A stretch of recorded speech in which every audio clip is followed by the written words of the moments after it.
නිව්ටන්ගේ දෙවෙනි නියමය යටතේ ගැටලු විසඳීම පොඩ්ඩක් කරමු. මම එහා පැත්තේ දැන් ඔය තියෙන්නේ නිව්ටන්ගේ දෙවෙනි නියමයෙන් අපි ලබාගත්ත චලිතය පිළිබඳ තත්ත්වයන් තියෙන සමීකරණය. මොකද්ද? සංප්‍රයුක්ත බලය සමාන වෙනවා ස්කන්ධය වැඩි කිරීම ත්වරණය. හරි. එහෙනම් ගැටලු විසඳීමේදී පළවෙනි ගැටලුව. තියාගන්නකො මම මේ අච්චු පොතේ තියෙන ගැටලු ටිකක්මයි කරන්න යන්නේ. හරි? දැන් ගණ්ඩාලියා ගමු. කිලෝග්‍රෑම් 5ක ස්කන්ධයකට කිලෝග්‍රෑම් 5ක ස්කන්ධයකට 5 kg කිලෝග්‍රෑම් 5ක ස්කන්ධයකට තප්පරයට මීටර් 2ක තප්පර වර්ගයට මීටර් 2ක ත්වරණයක් ලබා දීම සඳහා අවශ්‍ය බලය කොපමණයි? ත්වරණයක් ලබා දීම සඳහා අවශ්‍ය බලය කොපමණයි? හරි. දැන් මොන බලා ගන්න. ස්කන්ධය කිලෝග්‍රෑම් 5යි. අපේ ස්කන්ධයට කියන්නේ m කියලා. බලන්න ඒකකය හරිද කියලා. කිලෝග්‍රෑම්. හරි. තප්පර වර්ගයට මීටර් 2ක ත්වරණයට අපි a කියලා කියනවා. ඒකකය හරි තප්පර වර්ගයට මීටර. අවශ්‍ය කරන සංප්‍රයුක්ත බලය. දැන් මේ දෙකම අපි ලියලා පළවෙනි ගානේදී අපි දානවා F සමානයි MA යොදනවා. ඊටාම පහසු. F සමානයි ඊටාම සැලකිලිමත් වෙන්න අපි ස්කන්ධය දාන්නේ කිලෝග්‍රෑම් වලින්මයි. ග්‍රෑම් වලින් දුන්නොත් අපි ඒක 1000න් බෙදලා ගන්නට ඕන. එතකොට ත්වරණය අපි තප්පර වර්ගයට මීටර. F සමානයි M5යි. වැඩි කිරීම A2යි. මේ නිසා අපට F ලැබෙනවා කීයක්ද? නිව්ටන් 10ක් විදිහට. ඔන්න ඔබයි පළවෙනි ගාන හදන්න. ඒ වගේ එක නවත්තගෙන හැටියකි. ඔන්න දැන් එහෙමනම් ලියා ගන්න දෙවෙනි ගාන. හරි. ලියා ගන්න ඒකාකාර ප්‍රවේගයෙන් ගමන් කරන කිලෝග්‍රෑම් 6ක ස්කන්ධය සහිත වස්තුවක කිලෝග්‍රෑම් 6ක ස්කන්ධය සහිත වස්තුවක එය ගමන් කරන දිශාවට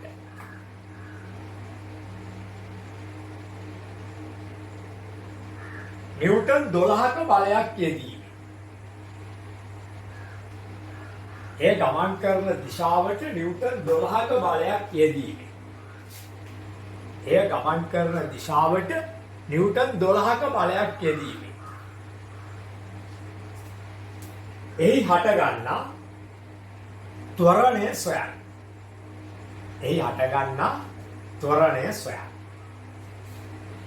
හරි. දැන් මේ බලන්නකො. අපි මෙතනින් පස්සේ හදන හැම ගානටම මෙහෙම වස්තුවක් ඇඳලා හදනවා. ඒක ඉතා පැහැදිලි. ඔන්න වස්තු. මේ වස්තුවේ ස්කන්ධය කිලෝග්‍රෑම් 6යි. ඒකාකාර ප්‍රවේගයෙන් ගමන් කරන කිලෝග්‍රෑම් 6ක ස්කන්ධයක් සහිත වස්තුවක් නේ. දැන් මේක ඒකාකාර ප්‍රවේගයෙන් ගමන් කරනවා. එතකොට මේ මත කිසිම අසමතුලිත බලයක් ක්‍රියාත්මක වෙන්නේ නැහැ. කොහොම තියෙද්දි අපි නිව්ටන් 12ක බලයක් ගමන් කරන දිශාවට. ගමන් කරන දිශාව මේ පැත්ත. මේ චලිතය.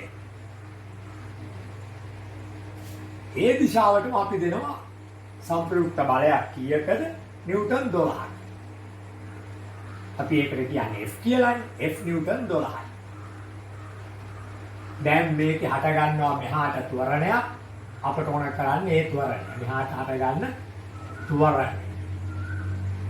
ත්වරණය අපි අරගන්නේ මොකද්ද? A කියන්නේ. ඉතින් අපි දානවා මොකද්ද? F සමානයි MA යොදනවා. F 12යි. M 6යි. කිලෝග්‍රෑම් නිවැරදියා. ඒ තමයි සොයන්න තියෙන්නේ. දැන් මේ ඒව තනි කරගන්න මේක බෙදනවා කාගෙන්ද? 6. සමීකරණේ දකුණු පැත්ත අපි 6ෙන් බෙදද්දි තුලිතභාවය ආරක්ෂා වෙන්න වම් පැත්තත් 6ෙන් බෙදලා. සමීකරණයක් කියන්නේ තරාදියක් වගේ එකක්. එතකොට මෙතන 6ට 6ක් කැපෙනවා. අපේ බලාපොරොත්තුවත් ඒකයි. ඔන්න අපට ත්වරණය ලැබෙනවා. 6 වලක් 2යි. ත්වරණයේ ඒකකය මතකයි මොකද්ද? තප්පර වර්ගයට මීටර. ඔන්නෝම අපිට ගැටලුව හදන්න පුළුවන්. මම මේ ගැටලුව ලියාගන්න ලියාගෙන හදන්න අවශ්‍ය තැන් නවත්තලා ආයෙ බලාගෙන කරගෙන යන්න. මොකද දැන් මම මේක මාකරනවා. තුන්වෙනි ගැටලුව.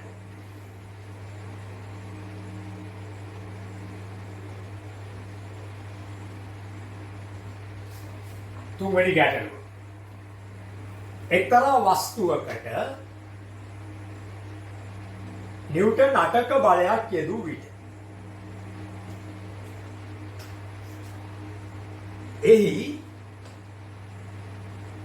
තප්පර වර්ගයට මීටර් 2ක ත්වරණයක් හටගන්නේ නම් එක්තරා වස්තුවකට නිව්ටන් 8ක බලයක් යෙදූ විට එහි තප්පර වර්ගයට මීටර් 2ක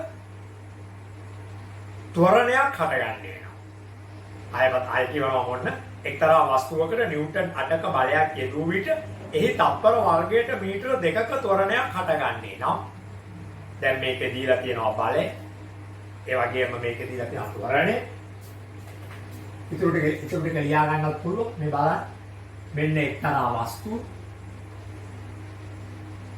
හරි අපි එක්තරා වස්තුවකට නිව්ටන් 8ක බලයක් මෙන්න F නිව්ටන් 8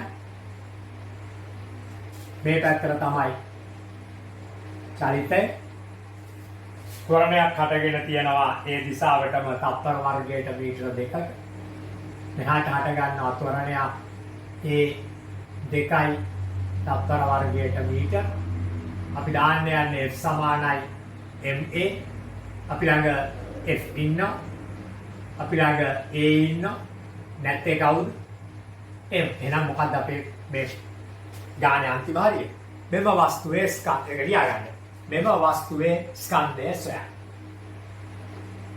එක්තරා වස්තුවකට නිව්ටන් 8ක බලයක් යෙදුව විට එහි තප්පර වර්ගයට මීටර 2ක ත්වරණයක් හටගන්නේ නම් වස්තුවේ ස්කන්ධය සොයන්න අපි දැන් ඔන්න F සමානයි ma දාන්න F 8යි නිව්ටන් හරි නිවැරදි m තමයි හොයන්න තියෙන්නේ a 2යි දැන් m තනි කරගන්න දකුණු පැත්ත සමීකරණ දෙකෙන් බෙදන්න මේ පැත්ත බර අණුව මේ පැත්ත සෙට් කරනවා නිසා මේ තුලාවේ සමීකරණයක් කියන්නේ තුලාවක් වගේ එකක් දෙපැත්තම දෙකට දෙක කැපෙනවා ඔන්න අපේ උත්තරේ m ලැබෙනවා දෙවරක් නම් මෙතන 4යි මේ 4 ලැබෙන්නේ මොන වගේද අනිවාර්යයෙන්ම කිලෝග්‍රෑම් වලින් ඒ නිසා වස්තුවේ ස්කන්ධය කිලෝග්‍රෑම් 4යි එතකොට ඊළඟ ප්‍රශ්නේ මම මේ 4යි 1 අභ්‍යාසයටයි ආවේ 4යි 1 අභ්‍යාසයේ වගුව මම ගැටළු වශයෙන් දෙනවා ඔයගොල්ලන්ට දැන් වගුවේ තියෙනවා තීරු 4ක් තීරු 4 ගැටළු 4ක් වශයෙන් මම සාකච්ඡා කරනවා අපි මෙහෙම ලියමු ගැටළු ටික 4 වෙනි ගැටළු 4 ලියාගන්න යන්න ස්කන්ධය කිලෝග්‍රෑම් 3ක් වූ වස්තුවකට ස්කන්ධය කිලෝග්‍රෑම් 3ක් වූ වස්තුවක් මත ස්කන්ධය කිලෝග්‍රෑම් 3ක් වූ වස්තුවක් මත තප්පර වර්ගයට මීටර් 2ක ත්වරණයක් තප්පර වර්ගයට මීටර 2ක ත්වරණයක් ඇති කිරීම සඳහා අවශ්‍ය දැන් දන්නව මොකද බලය තමයි හොයන්නේ අවශ්‍ය බලය ගණනය කරන්න අවශ්‍ය බලය ගණනය කරන්න මෙන්න අපි 4 වෙනි ගානේ වස්තුව මේ වස්තුව තබා ඇති පෘෂ්ඨය මෙන්න ඇතුලෙන් ලියනවා වස්තුවේ ස්කන්ධය කිලෝග්‍රෑම් 3යි අපේ ඒකක වලට සෙට් වෙලා යනවා එතකොට ඇති වෙලා තියෙන ත්වරණය මෙහාට ඒ සමානයි තප්පර වර්ගයට මීටර් 2ක ත්වරණයක් මෙහාට තමයි අපි දීලා තියෙන්නේ සංප්‍රයුක්ත බලය F. F තමයි සොයන්න ඕන. චලිතය මේ පැත්තටයි තියෙන්නේ. ඉතින් F සමානයි MA යොදනවා. F තමයි හොයන්න ඕන. M3යි A2යි ස්කන්ධය 3යි ත්වරණය 2යි 3 වරක් 2 6යි අපේ සංප්‍රයුක්ත බලය උත්තරේ නිව්ටන් වලින් ඒ නිසා නිව්ටන් 6යි. මේ තියෙන වගුවේ පළවෙනි එක මම හතරවෙනි ගැටලුව වශයෙන් තමයි ආයෙත් දුන්නේ. මොකද කලින් මම හදුවා උදාහරණ තුන 1 2 3 වශයෙන්. පොතේ තියෙන උදාහරණයි. හරි? මේ අවස්ථාවේ පොතෙන් පිට මුකුත් කරන්න බලාපොරොත්තු වෙන්නේ නැහැ. පස්සේ පාත්‍රි පටන් ගත්තාම මේ සම්බන්ධ ටියුට් එක සාකච්ඡා කරනවා. එතකොට හොඳ අවබෝධයකට අපි එනවා. හරි? මෙතනදී මේ ක්‍රමයේදී අපහසුතාව තියෙන ඇයට ටියුට් එක ගන්න අහලා කරලා නැවත අවශ්‍ය දේ ඔක්කොම දැනගන්න පුළුවන්. රයිට්. එතකොට ඔන්න පස්වෙනි ගාන වස්තුවක් මත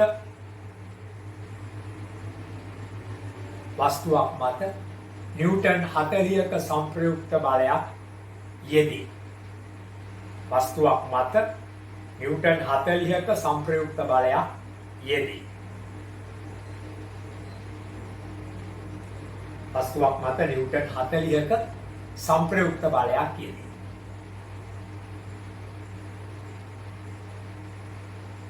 ඒ ස්කන්ධය කිලෝග්‍රෑම් 10ක් නම්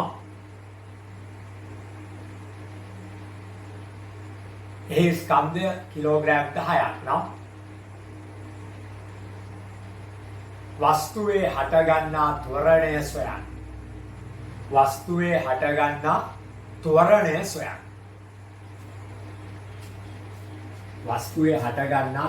සොයන්න.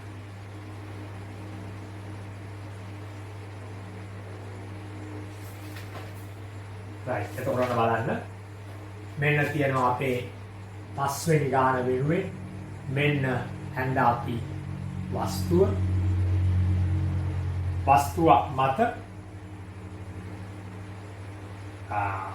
නිව්ටන් 40ක සංප්‍රයුක්ත බලයක් යෙදේ.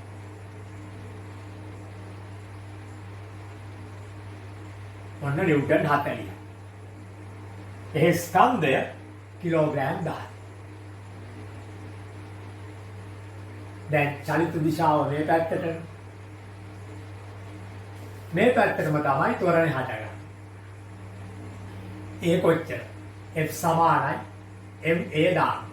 F 40යි M 10යි ඒකක නිවැරදි. ඒ තමයි හොයන්න තියෙන්නේ. දැන් A සෙවීමට අපි මේ පැත්ත 10න් බෙදමු. මේ පැත්තත් 10න් බෙදමු. 10ට 10 කැපිලා ගියාම A සමානයි 4යි තප්පර වර්ගයට මීටර. A සමානයි 4යි තප්පර වර්ගයට මීටර.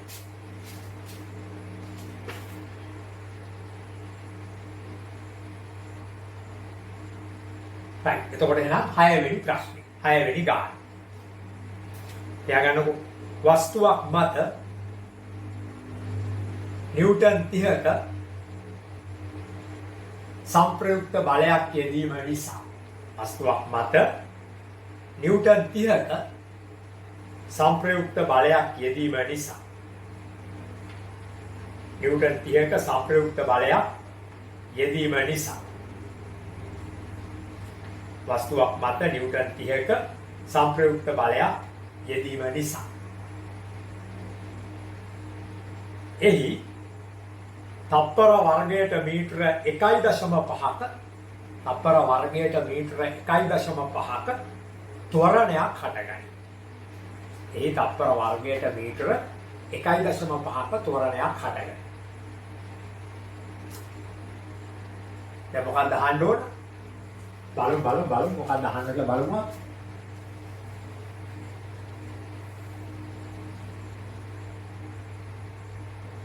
අපේ 6 වෙනි ප්‍රශ්නේ මෙන්න වස්තුව මෙන්න එය තබා ඇති පෘෂ්ඨය මෙන්න සංප්‍රයුක්ත බලය කීයක් යොදලා තියෙනවද? නිව්ටන් 30ක බලයක් යොදා ඇති නිසා මෙන්න මේ පැත්තටයි චලිතය. එතකොට මෙහාට තමයි මේකේ ත්වරණය හටගන්නේ. 1.5යි තප්පර වර්ගයට මීටර ත්වරණය. එතකොට මේකේ ස්කන්ධය තමයි අපිට ඕනේ. එහෙනම් ලියාගන්න එහි ස්කන්ධය කොපමණයි? එහි ස්කන්ධය කොපමණයි? ප්‍රශ්නේ ඉවර කරගෙන යන්නේ අපි. දැන් ඔයාලට ප්‍රශ්නේ කතන්දර දෙක කියන්නේ තුන්වෙනි කතාව තමයි අපෙන් අහන්නේ. මේකේ තියෙන්නේ රාශීන් තුනක් අතර. නිව්ටන්ගේ දෙවෙනි නියමයෙන් අපි ගත්ත චලිත සමීකරණයේ තියෙන්නේ රාශීන් තුනක් අතර සම්බන්ධයක්. වස්තුව මත ක්‍රියා කරන සංප්‍රයුක්ත බලය සහ එම වස්තුවේ ස්කන්ධය සහ එමගින් වස්තුව තුල හට ගන්නා ත්වරණය. මේකෙන් ඕනෑම දෙන්නෙක් දුන්නොත් අපි දන්නවා සමීකරණයක තුනක් රාශීන් තුනක් සම්බන්ධ සමීකරණයක ඕනෑම රාශීන් දෙකක් අපිට දීලා ඇති විට ඉතිරිය හොයන්න පුළුවන්. හරි? දැන් ඒකට මේ බලන්න අපි දාන්නේ මොකද්ද? F සමානයි MA දාන්නේ. F කියන්නේ 30යි. නිවැරදි ඒකක M තමයි හොයන්න තියෙන්නේ. A අනුව 1.5. දැන් එහෙමනම් අපි සමීකරණයේ තුලිත බව ආරක්ෂා කරමින් M උක්ත කරගන්න මේ පැත්ත 1.5න් බෙදනවා. මේ පැත්තත් 1.5න් බෙදනවා. 1.5 දශම තිබ්බත් කමයි නිකම්ම කපලා ගොඩ. උඩයට සමානයිනේ. මෙතන ප්‍රශ්නයක්. මේ දශම ස්ථානේ අයින් කරගන්නවා. ඒ සඳහා අපි 10න් වැඩි කරලා 15 කරනවා. එවිට යට දශම ස්ථානේ අයින් කරගන්න 10න් වැඩි කළේ. මේක 10න් වැඩි කරනවා. උඩත් 10න් වැඩි කරනවා. ඇයි ඒ? යටට කරපු දේ උඩට කරන්න. එතකොට උඩ එනවා 300. ඔන්න M ගේ උත්තරය. 15 වරක් 2යි. මෙතන 2යි. මෙතන බිඳුව. ඒ නිසා 20යි මොනවද? M සමානයි 20යි කිලෝග්‍රෑම්. කිලෝග්‍රෑම් 20. ඒ 6 වෙනි ප්‍රශ්න.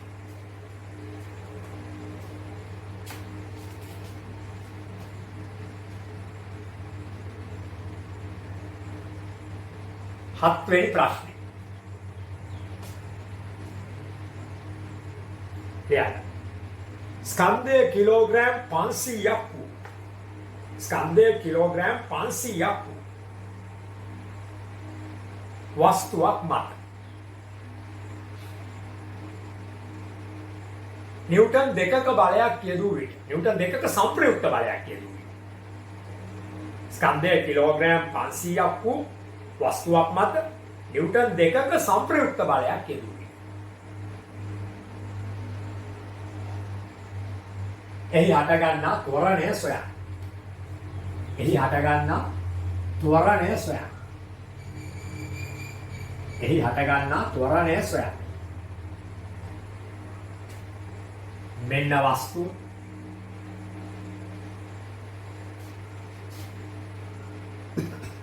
හත්වෙනි ගාන අපේ ස්කන්ධය කිලෝග්‍රෑම් 500යි 500යි kg සංප්‍රයුක්ත බලය F එහාට දාපු ගමන් චලිතය මේ පැත්තට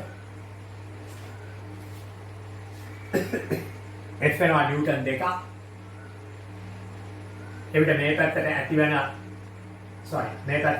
ත්වරණයක් ඒක තමයි හොයන්න ඕන F සමානයි MA යොදනවා 2 සමානයි 500 වැඩි කිරීම A දැන් ඒව සොයන්න 500න් බෙදන්න.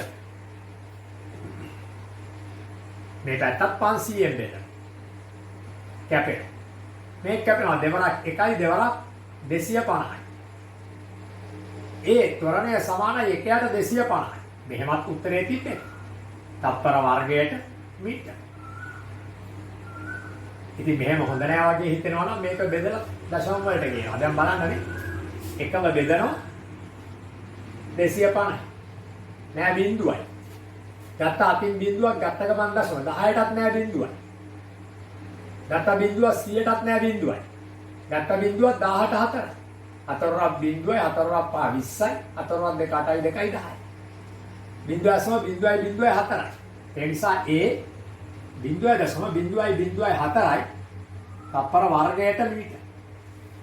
දැන් මම මේ ක්‍රමයේදී අපි මෙහෙම කතා කරනකොට ගැටලු ඉතාම ඉක්මනට කරගෙන යනවා. එයි ඔයාලට ගැටලුව නවත්තලා බල එමින් සිරු හදන්න පුළුවන්. තේරුම් ගන්න. ඒතර අපේ 8 වෙනි ගැටලුව එවත් මේ යටතේ අපි කරන අවසන් ගැටලුව. හරි 8 වෙනි ගැටලුව.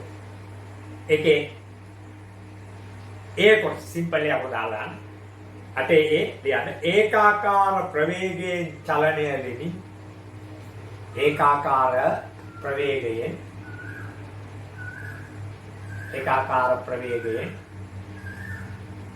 චලනය වෙමින් තිබූ කිලෝග්‍රෑම් 4ක ස්කන්ධයක් සහිත වස්තුවකට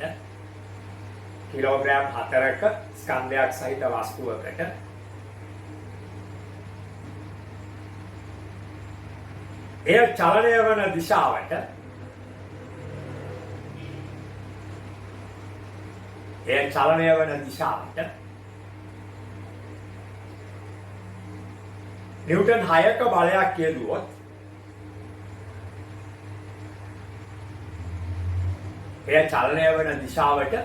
නිව්ටන් 6ක බලයක් යෙදුවොත්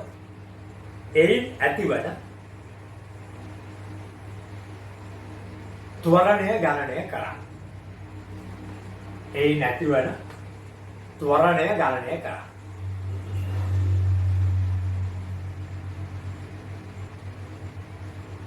ඒකාකාර ප්‍රවේගයෙන් චලනය වෙමින් තිබූ කිලෝග්‍රෑම් 4ක ස්කන්ධය සහිත වස්තුවකට එය චලනය වන දිශාවට නිව්ටන් 6ක බලයක් යෙදුවොත් එයින් ඇතිවන ත්වරණය ගණනය කරන්න.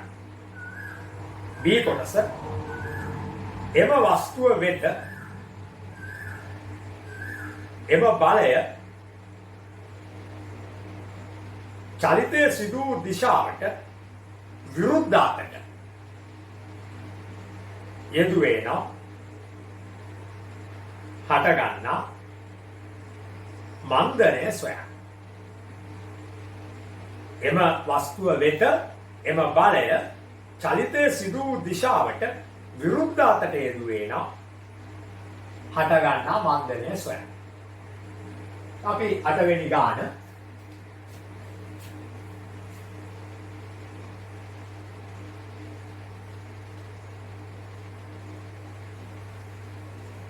මොන බලන්න. අපි 8 වෙනි ගානේ ඒ කොටස මෙන්න වස්තුව චලනය වෙමින් තියෙන මේ අතට හිතා ගන්න. චලිතයේ පැත්තටයි. එතකොට කිලෝග්‍රෑම් 4ක ස්කන්ධයක් සහිත වස්තුවකට එය චලනය වන දිශාවට නිව්ටන් 6ක බලය යෙදුවොත් එයින් ඇතිවන ත්වරණය මේ පැත්තටම ත්වරණය ඇතිවන්නේ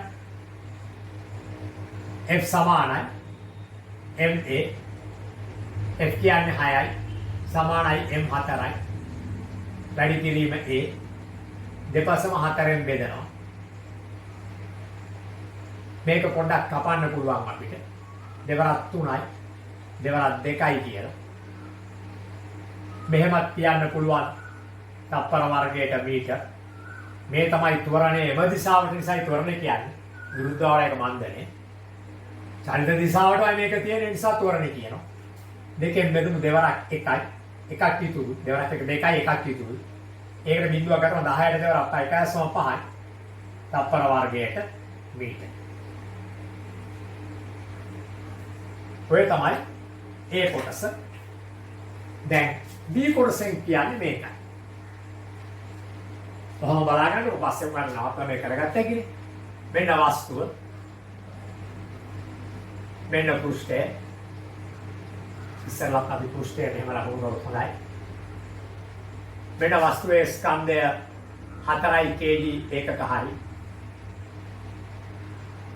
දැන් මෙහාට තමයි චලිතය. මෙහාට දෙනවා සම්ප්‍රයුක්ත බලයක්. නිව්ටන් 6ක. මන්දනය ඇති වෙන්නේ මෙහාට. මේක මන්දනයක්. දැන් මෙතන අවස්ථාව මට ඉතාල වැදගත්. මම මේක කියලා දෙන්න දෙයක් තියෙනවා. මොකක්ද කියලා දෙන්න තියෙන්නේ? දැන් පුතේ මේකේ චලිතය තාම මෙහාට වෙන්නේ. දැන් මේක තප්පර වර්ගයේ මේ අපි තප්පරයට මීටර 50ක ප්‍රවේගයක් තිබුණා මේ මෙහාට. 30යි මෙහාට බලයක් දැන්. බ්‍රේක් ගහන. බ්‍රේක් ගහපු අනිත් පැත්ත හැරලා යන්නේ බස් එකක් යනවා. යන බස් එක එක්තරා ප්‍රවේගයෙන් යන්නේ. චලන දිශාවට විරුද්ධව බලයක් යොදනවායි කියන්නේ බ්‍රේක් ගහන. බ්‍රේක් ගහපුවා වස්තුව පස්සට යන්නේ නැහැ. යන පැත්තට යනවා හැබැයි ප්‍රවේගය අඩු වෙවි. එවිට මෙහාට මන්දරයක් තියෙනවා. පාරද විරුද්ධ පැත්තට. මෙතනත් වෙන්නේ ඒකයි.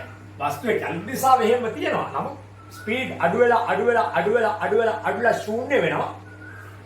මන්දරේ මෙහාට තියෙනවා. දැන් F සමානයි MA දානවා. F යනු 6යි. M යනු 4යි. ඒ තමයි හොයන්න තියෙන්නේ. 4ෙන් බෙදනවා. මේ වගේමයි. ඒ නිසා 1.5යි වැඩි විස්තර ඕනේ නැහැ. තප්පරයට, තප්පර වර්ගයට, මීටර කොහාටද?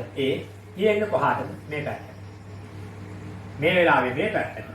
ඒක ත්වරණය වුණා. මේ වෙලාවේ මෙහාට තියෙන නිසා ඒකට මන්දනයයි අපි කියන්නේ. වස්තුව මෙහෙට යන්නේ. චලිත දිශාවට විරුද්ධව හට ගන්නා ත්වරණයට අපි කියනවා මන්දනය. දැන් ඔය උදාහරණ ටික ප්‍රමාණවත් ඕගොල්ලන්ට නිව්ටන්ගේ දෙවෙනි නියමය සම්බන්ධ වූ කාරණා සාකච්ඡා කරලාම අවසන් කරගෙන පස්සේ මම දැන් මේ බෝඩ් එකේ තියෙන ඔක්කොම ටික මතකයි.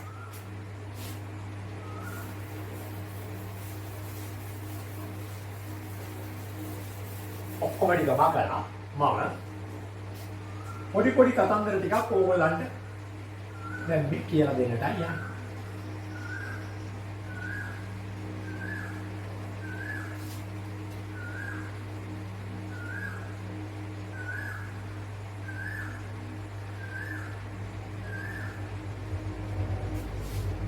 දැන් පළවෙනි කතන්දරේ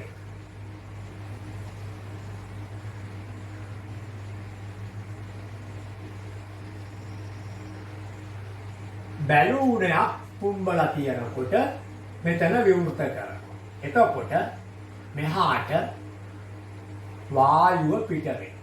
මේ හැම පෘෂ්ඨයේ අංශුවකින්ම මේ පැත්තට මේ ඇතුලේ තියෙන වාතය පිට වෙනවා. වාතය පිට වෙනවා. මේ මොකද්ද? වාතය පිට වේ. එවිට ඊට විරුද්ධ පැත්තට ඊට සමාන බලයකින් මේ බැලුන් එක මෙහාට චලනය වේ. මේ වායුව පිට වේ. ඔන්න බලන්න සිදුවෙච්ච එක ක්‍රියාවක්. හරිද? තව ක්‍රියාවක්.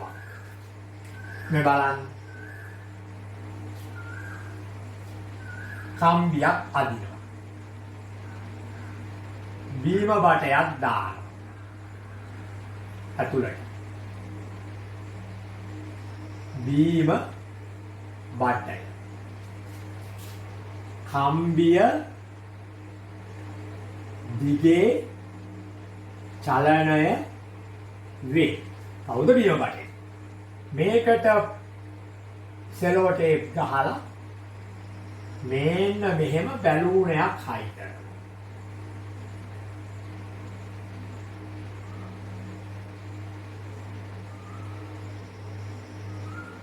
Cello tape.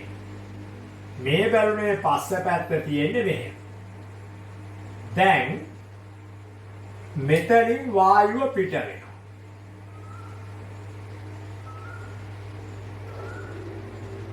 මේ හැම තැනින්ම වායුව පිට වෙනවා. වායුවට මෙහෙම වාතය පිට වෙනවා. මෙහාට තියෙනවා මෙහාට වායුව පිට වෙනකොට මෙහාට චලිතයක් තියෙනවා. එතකොට මෙහාට තියෙන චලිත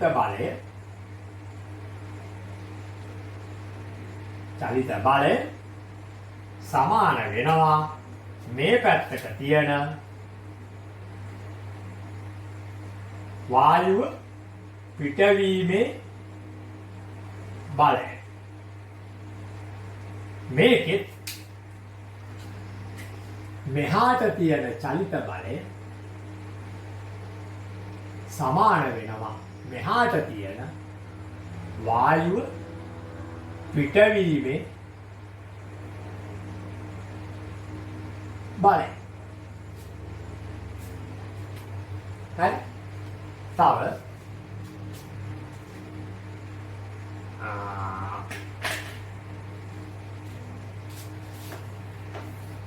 වතුරේ අපි ඔරුවක්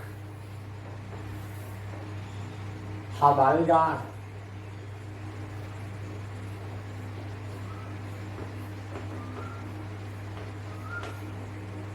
මෙන්න හබල්.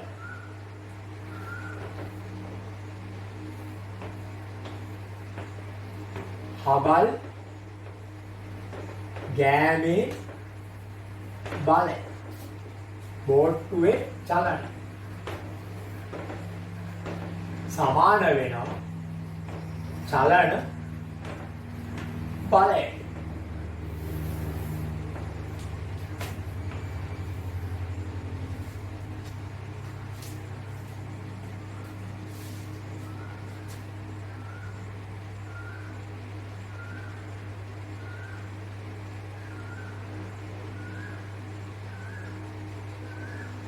එතකොට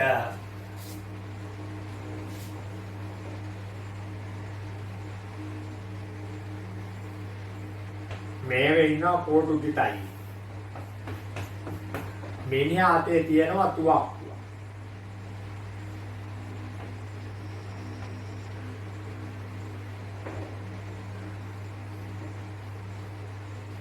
තුවක්කුව. මේක තුවක්කුව. ලියන්නේ මොකද ඒක තුවක්කුවක් වගේ පේන්නේ නැති නිසා. මේ උණ්ඩය පිටවීමේ බලය. පිටවීමේ බලය.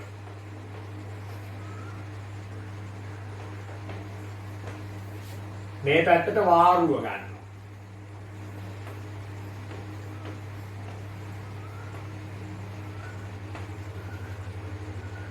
උණ්ඩය පිටවීමේ බලය සමාන වෙනවා වාරුව ගැන.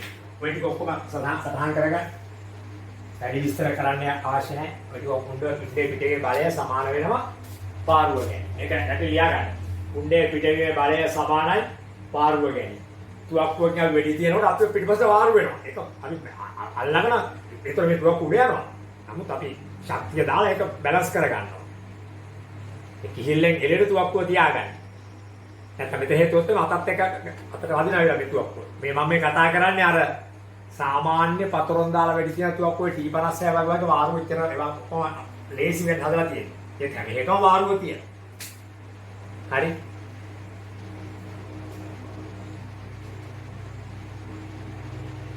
දැන් මේ ටික ඔක්කොම අපි ලියාගන්න. තව අවස්ථා ගැන කිව්වොත් ඔන්න අහගන්න.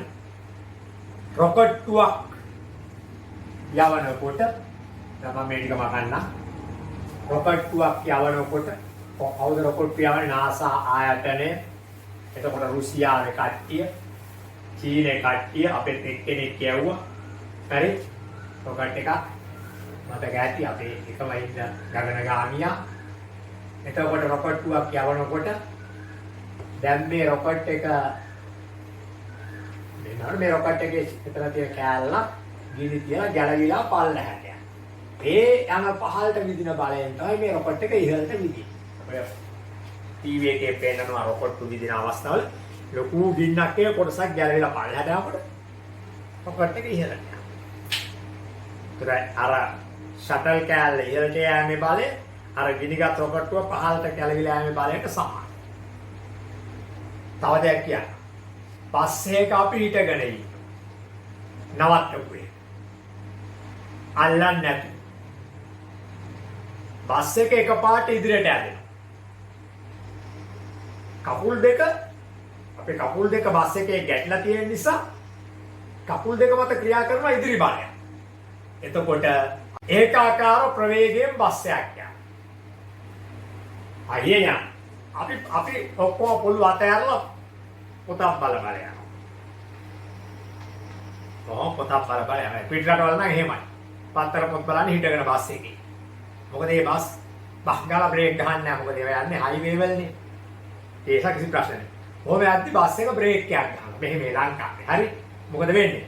කකුල් දෙක මත පිටිපස්සට බලයක් ගන්න. පස්සක බ්‍රේක් අපි දැන් තිරිංග ගැන දන්නවා. තිරිංග තියනවා කියන්නේ මොකද්ද? තිරිංග ගන්නවා කියන්නේ පස්සට බලයක් දාන්න. එතකොට කකුල් දෙක මත පස්සට බලයක් එද්දි අපේ ඇඟෙන්ම ඉස්සරහට බලයක් එද්දි අපි ඉස්සරහ එක්කෙනාගේ ඇඟේ හැප්පෙනවා කියන්නේ.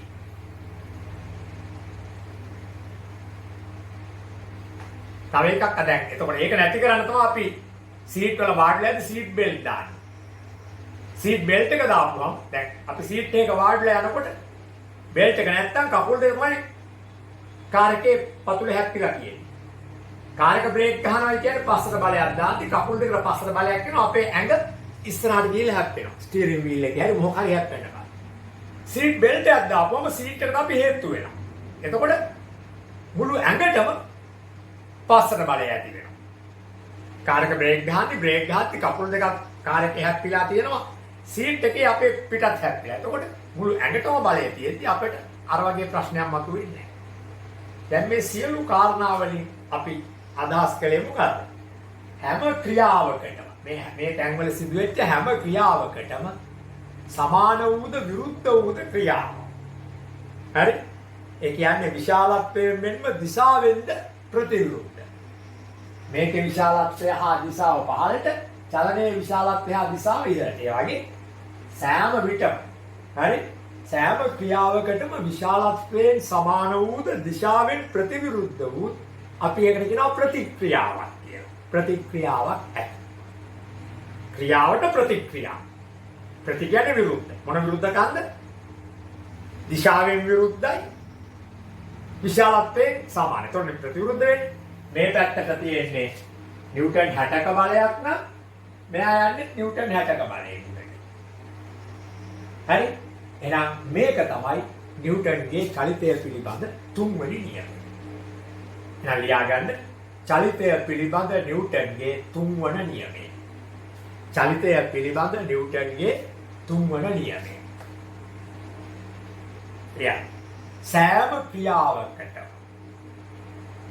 සෑම ක්‍රියාවකට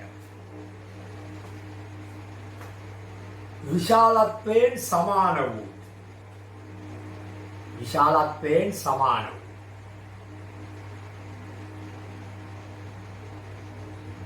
දිශාවෙන් ප්‍රතිවිරුද්ධ වූ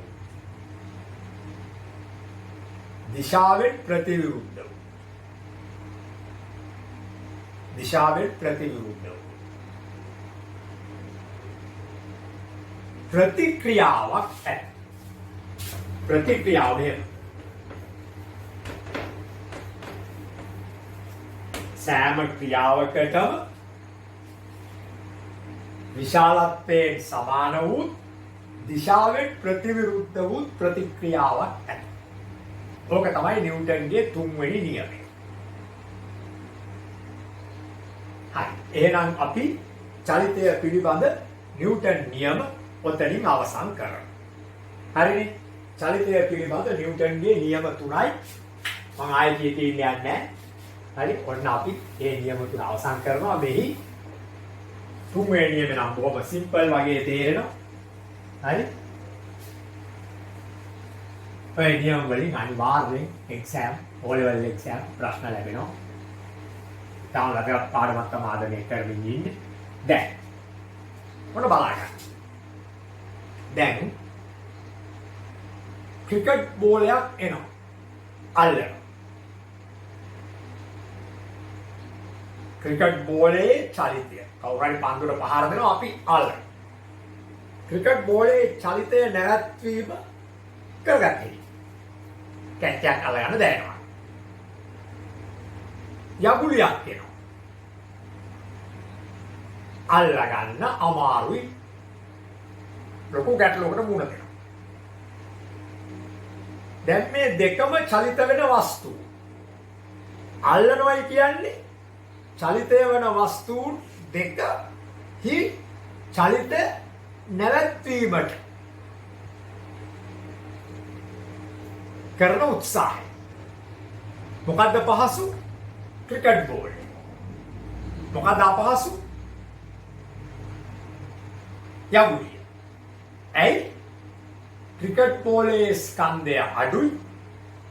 ඔබ දාලා මේ කටින් ඇලියෙක් යගුලියේ ස්කන්ධය වැඩි. එහෙනම් කිසියම් වස්තුවක චලිතය නැවැත්වීම කෙරෙහි කරන බලපෑම එම වස්තුවේ ස්කන්ධය අඩු වෙනකොට අඩු වෙනවා, ස්කන්ධය වැඩි වෙනකොට වැඩි වෙනවා. ස්කන්ධය මත රඳා පවතී. යම් කිසි වස්තුවක චලිතය නැවැත්වීමට කරන බලපෑම.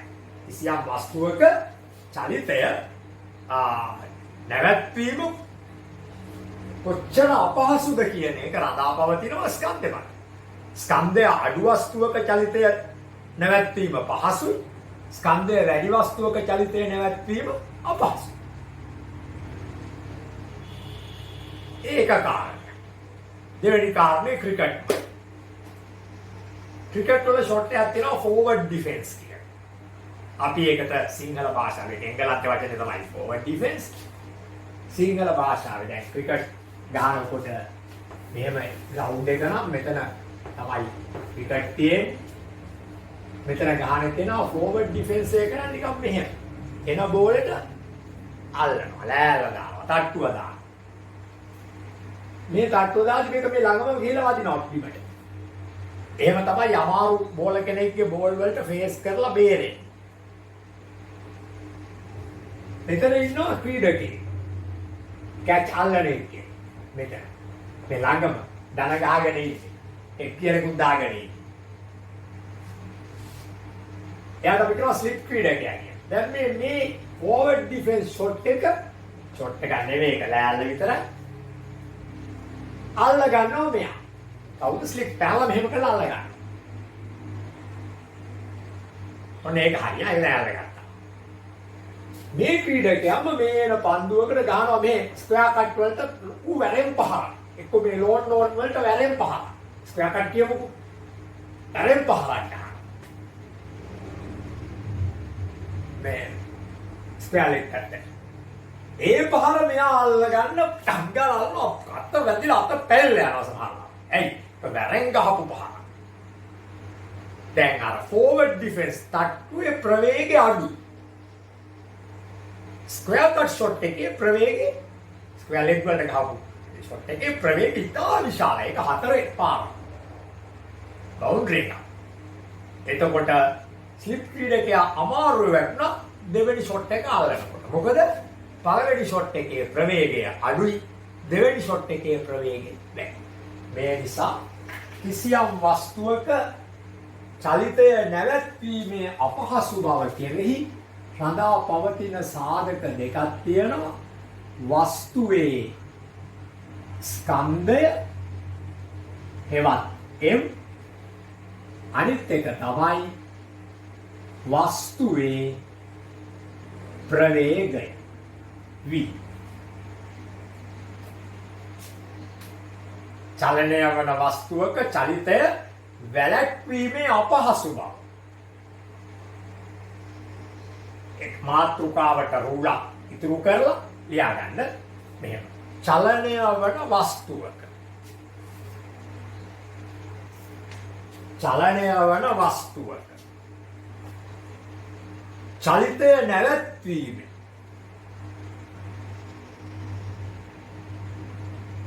චලිතය නැවැත්වීමේ අපහසු බව.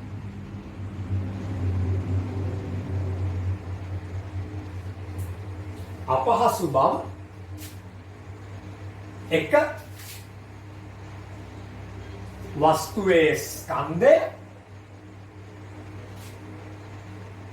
දෙක වස්තුවේ ප්‍රවේගය මත රඳා පවතී.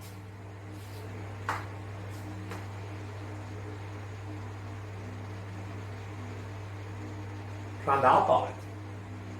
මේ අහගන්න. මේ චලනය වන වස්තුවක චලිතය නැවැත්වීමට ඇති අපහසු බවට අපි කියනවා ගම්‍යතාවය. මොන්න මාතෘකාව උඩ ලියන්න මම අරින්න කියපු රූලේ ගම්‍යතාවය. එහෙනම් ගම්‍යතාවය යන චලිත වස්තුවක චලිතය නැවැත්වීමට ඇති අපහසු බව. යටි ලියා ගන්න තරුවකුත් දාලා ලියා ගන්න. චලිත වස්තුවක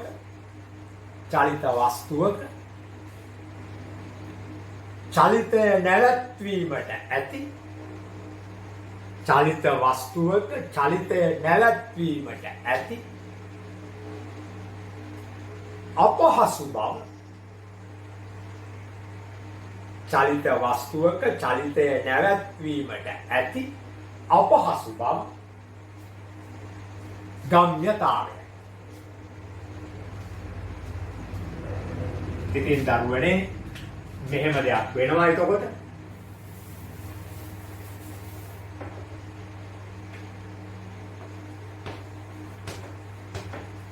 ගම්‍යතාව සමාන වෙනවා m වැඩි කිරීම v වලට.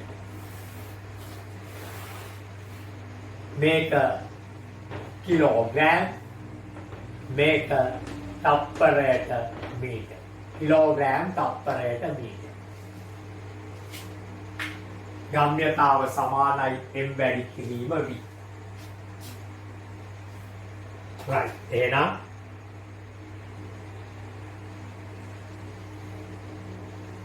එතකොට ගම්‍යතාවයේ ඒකකය වෙන්නේ මේ දෙක එකතු වෙලා අලුත් ඒකකයක් හැදෙන්නේ අර ඉස්සලා නිව්ටන් එකපාරට මෙහෙම වගේ හැදෙන්නේ නැහැ. කිලෝග්‍රෑම් තප්පරයට මීටර තමයි ගම්‍යතාවයේ ඒකකය.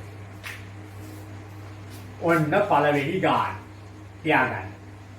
ඔන්න පළවෙනි ගාන ලියාගන්න.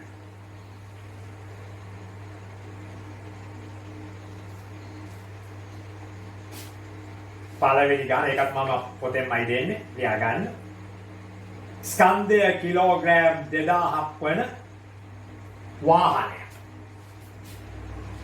ස්කන්ධය කිලෝග්‍රෑම් 2000ක් වන වාහනය. තප්පරයට මීටර 20ක ප්‍රවේගයෙන් ගමන් කරයි නම් තප්පරයට මීටර 20ක ප්‍රවේගයෙන් ගමන් කරයි නම් එහි ගම්‍යතාව කොපමණයි? එහි ගම්‍යතාව කොපමණයි? ඔන්න පළවෙනි ගාන මෙන්න වාහනේ ස්කන්ධය කිලෝග්‍රෑම් 2000යි. මේක ගමන් කරනවා ප්‍රවේගය v තප්පරයට මීටර කීයකට අපි කිව්වේ තප්පරයට මීටර 20ක්.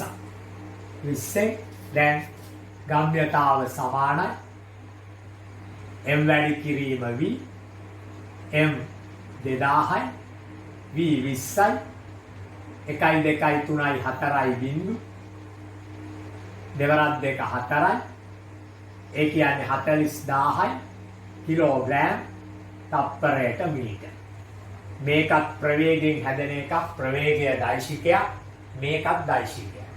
අද අපි කතා කරපු බලය, ප්‍රවේගය, ත්වරණය, ගම්‍යතාව දැනට කතා කරපු මේ රාශි හතරම දෛශික. දෙවෙනි ගාන. තුවක්කුවකින් නිකුත් වූ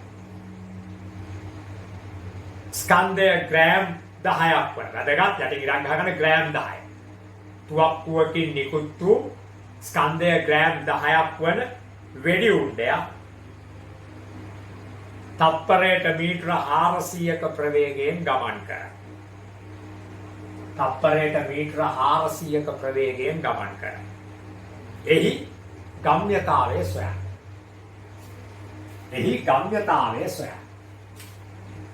අපි මේ වස්තුව රවුමට අනුව වෙඩි උණ්ඩයක්නේ. ඔන්න වෙඩි උණ්ඩය. මේක ස්කන්ධය ග්‍රෑම් 10යි. ඉතා වැදගත් දෙයක්. ග්‍රෑම් 10න් බෑ අපට ගාන හදන්න. කිලෝග්‍රෑම් කරන්න 1000න් බෙදලා. ඔන්න ඔහොම කිලෝග්‍රෑම් කරලා ඔතනම ලියා ගන්න. මේකේ ප්‍රවේගය v තප්පරයට මීටර 400. තප්පරයට මීටර 400. ඔන්න එහෙමනම් මේ වෙඩි උණ්ඩේ ගම්‍යතාව සමාන වෙනවා m වැඩි කිරීම v වල. එතකොට m කියන්නේ 10 බෙදීම 1000යි. කිලෝග්‍රෑම් වලින් තමයි ආදේශ කරන්නේ. මම අතර කියන්නේ මෙන්න මේක තප්පර වර්ගයට මීටර තප්පරයට මීටර 400. මේ බිඳුවයි කැපෙනවා. මේ බිඳුවයි කැපෙනවා. මේ බිඳුවයි කැපෙනවා. යට තියෙන එකෙන් නම් වැඩක් නෑ. එක්වරක් 4යි මොනවද ඒකකය? කිලෝග්‍රෑම් සහ තප්පරයට. ඔන්න ගම්මිතාවය.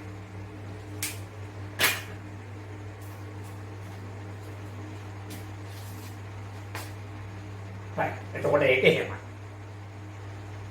ඔන්න ඒකත් මැප්පුවා ඈ.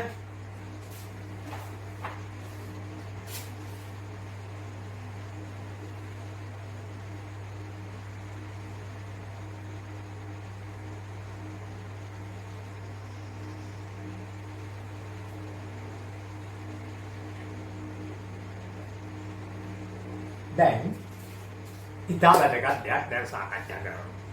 ඔක්කොම ඉතා වැදගත් දේවල් තමයි අද කතා කරන්නේ. මම ඉන්නවා ඔයාලට මාව පේනවා. මගේ පේන්නේ මේ පදාර්ථ ප්‍රමාණය. දැන් උඩ හරි විතරයි පේන්නේ. පදාර්ථ ප්‍රමාණය. මගේ පේන්නේ පදාර්ථ ප්‍රමාණය. මගේ පදාර්ථ ප්‍රමාණය මනින්න වෙන්නේ පඩිදාන පඩි තුලාවකින්. තුලා කියන જાතිය මෙහෙම මේවනේ. පදාර්ථ ප්‍රමාණයක් මනින්නේ පඩිදාපු තුලාවකින්.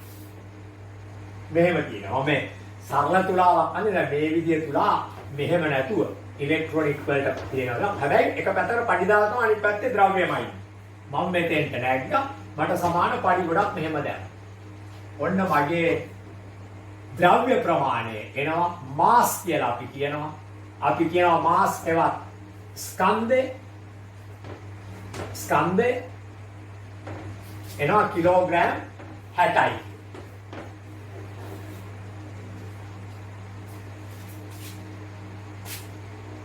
දැන් මම මේවා තුලා කියන්නේ තුලිත කරන උපකරණ. ඒ තුලිත කරන උපකරණ වල එක පැත්තක පඩි තියෙනවා.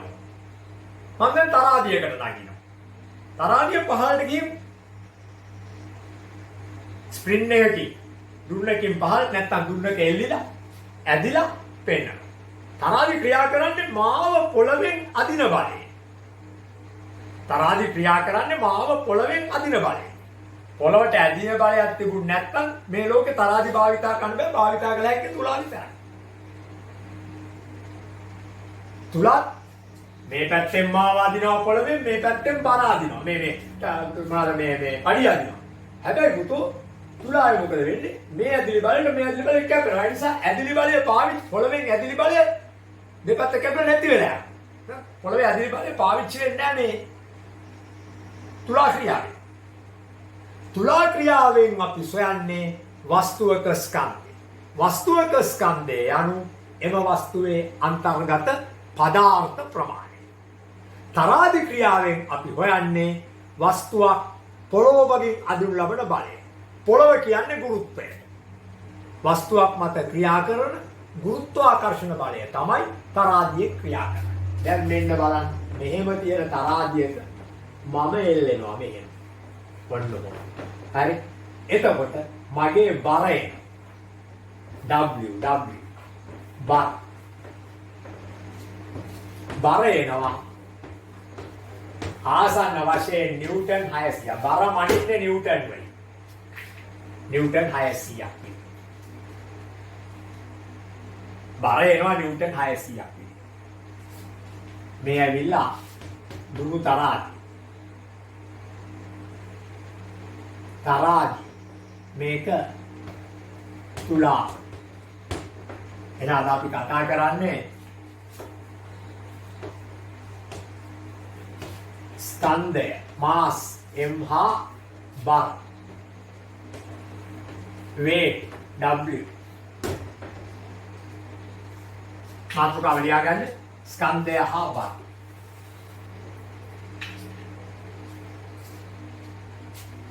මේ දෙකම අඳගන්න ටට්ටක් ගන්න.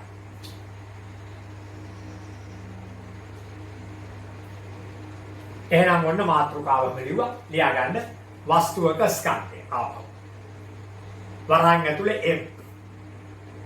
වස්තුවක ස්කන්ධය. M.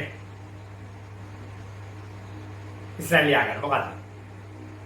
වස්තුවක අඩංගු ද්‍රව්‍ය. වස්තුවක අඩංගු ද්‍රව්‍ය වරහන් ඇතුලේ පදාර්ථ. වස්තුවක අඩංගු ද්‍රව්‍ය වරහන් ඇතුලේ පදාර්ථ ප්‍රමාණයයි. වස්තුවක අඩංගු ද්‍රව්‍ය ප්‍රමාණය නැත්නම් පදාර්ථ ප්‍රමාණය. ඒකක කිලෝග්‍රෑම්. පහළ මුල ඒකක කිලෝග්‍රෑම්. ඒකක කිලෝග්‍රෑම්.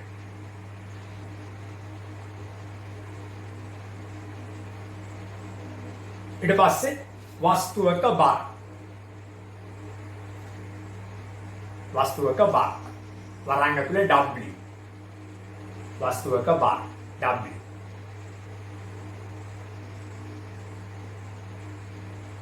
ලියන්න. වස්තුව පොළොව මගින් අදිනු ලබන බලය. වස්තුව පොළොව මගින් අදිනු ලබන බලය. වරහන් ඇතුලේ වස්තුව මත ක්‍රියා කරන ගුරුත්ව ආකර්ෂණ බලය. වස්තුව මත ක්‍රියා කරන ගුරුත්ව ආකර්ෂණ බලය. වස්තුව මත ක්‍රියා කරන ගුරුත්ව ආකර්ෂණ බලය.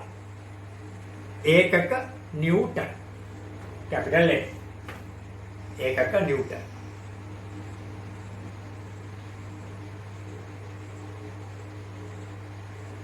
හරි. දැන් අහගන්න. දැන් මේ බලන්න.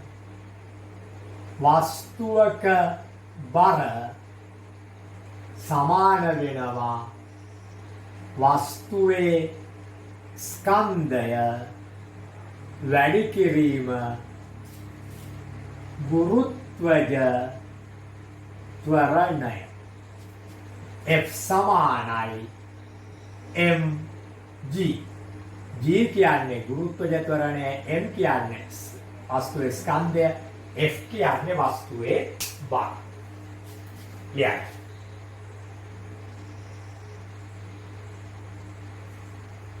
E සමානයි F සමානයි m තමයි. ඒ වෙනුවට G දාන්න.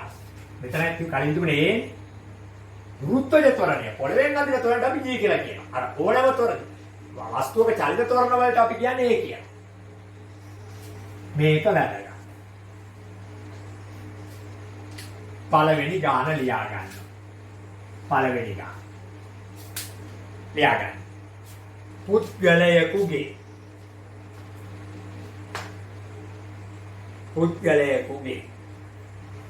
ස්කන්ධය කිලෝග්‍රෑම් 60. ස්කන්ධය කිලෝග්‍රෑම් 60.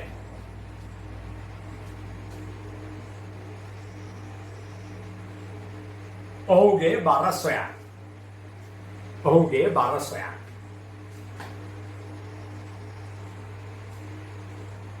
වරහන් ඇතුලේ ගුරුත්වජ ත්වරණය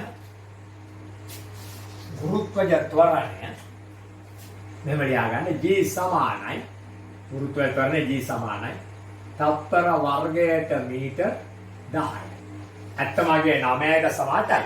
අපි 10ක් සේ සලකනවා.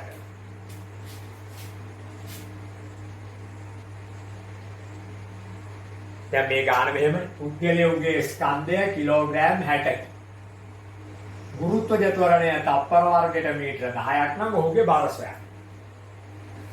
ඉතින් අපි F බර සමානයි mg දාන්න. F බර සමානයි m 60යි g 10යි.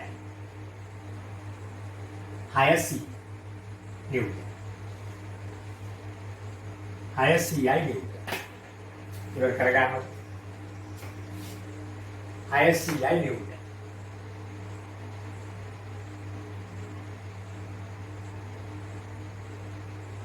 ඊළඟට දෙවෙනි ගාන. ගසක නටුවෙන් එල්ලෙන පොල් ගෙඩිය. ගසක නටුවෙන් එල්ලෙන පොල් ගෙඩිය. ස්කන්ධය කිලෝග්‍රෑම් 8ක. ගසක නටුවෙන් එල්ලෙන පොල් ගෙඩියක ස්කන්ධය කිලෝග්‍රෑම් 8ක.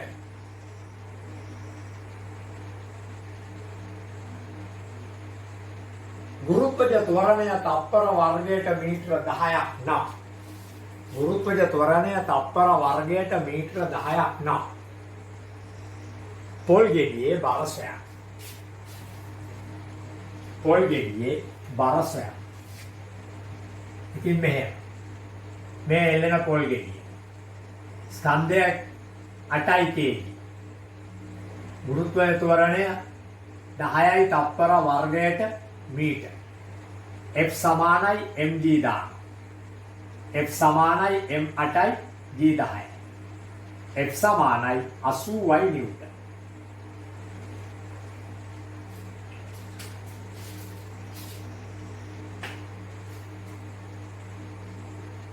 දැන් දරුවනේ මෙහෙම කතන්දරයක් තියෙනවා.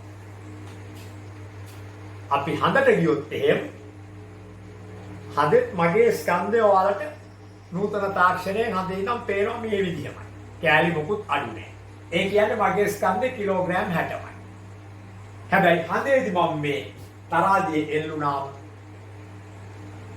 පොළවේදී තියෙන 600න් හදේ ආකර්ෂණය 6න් එකක් 100යි පෙන්වු කරා. මේක 6න් දුවම 100යි. පොළවේදී නම් මේ ආකර්ෂණය නිසා 600යි කියලා බර වැටෙනවා මේක. මේ තරාදී මම හදට අරන් ගිහලා එල්ලුණොත් මේකෙන් 6 පංගුවක් තියෙන ආකර්ෂණය මත 6න් බෙදලා මේ ස්කන්ධ වෙනවා කීයද? 100යි කියලා. පොළොව මත තමයි වැඩිම ගුරුත්වාකර්ෂණය තියෙන්නේ. ලොකු කන්දක් දැන් නුවරඑළියට යනකොට අපේ ගුරුත්වාකර්ෂණ අඩුලා අපේ බර පොඩ්ඩ අඩු වෙනවා. අපි උඩට යන්න ගුරුත්වාකර්ෂණය අඩු වෙනවා. පෘථිවි ආකර්ෂණ සීමාවෙන් මිදුනම අපේ ආකර්ෂණය නැති වෙනවා. ආපු හදේදී 6ක් ඇති වෙනවා. පෘථිවි ආකර්ෂණ සීමාවෙන් මිදුනම ඒ කියන්නේ අපි අභ්‍යවකාශයේ පෘථිවියේ තියෙන පෘථිවි ආකර්ෂණය මිදුනන් පස්සේ දැන් අභ්‍යවකාශ තරණය කරන ගගනගාමී බෙල්ට් දාලා හිර කරලා ගැට ගහන්නේ නැත්නම් මොකද වෙන්නේ? වාඩ්ලා ඉන්න බෑ උඩ යනවා. ආකර්ෂණ සීමාවෙන් එන්න ගියාම යානය පුරා එහෙම යනවා. මොකද පොඩ් ඇදිලා ඉන්නේ නැහැ පොඩ්ඩක්වත්. එහෙම. හොඳයි. අපි දැන් අද මේ අවසන් වෙලේ චලිතය පිළිබඳ නිව්ටන් නියම. අපේ 5 වෙනි පාඩම. ඊළඟට අපි එන්නේ අපේ 6 වෙනි පාඩමට වෙන්න පුළුවන් ඊළඟ දවසකදී. අවධානයෙන් ඉන්න. හැබැයි එක දෙයක් වෙන්නට ඕන. මේ 5 වෙනි පාඩමේ 94 වෙනි පිටුවේ අපේ පළවෙනි පොතේ මිශ්‍ර අභ්‍යාස තියෙනවා 10. මිශ්‍ර අභ්‍යාස ටික ලියන්න එපා. මේ මිශ්‍ර අභ්‍යාස 10ම ඉවර කරන්න ඕන වහ. අද මේ පාඩම කරපු විලාවෙම ඕගොල්ලෝ මේක ඉවර කරලා තියන්න. ඊළඟ පාඩමට එනකොට මම මේ පාඩමෙන් ඉස්සෙල්ලා මේ මිශ්‍ර අභ්‍යාස 10 කරලයි ඉදිරි පාඩමට එන්නේ. හොඳයි එහෙනම් අපි අද පොතේ අවසන් කරමු.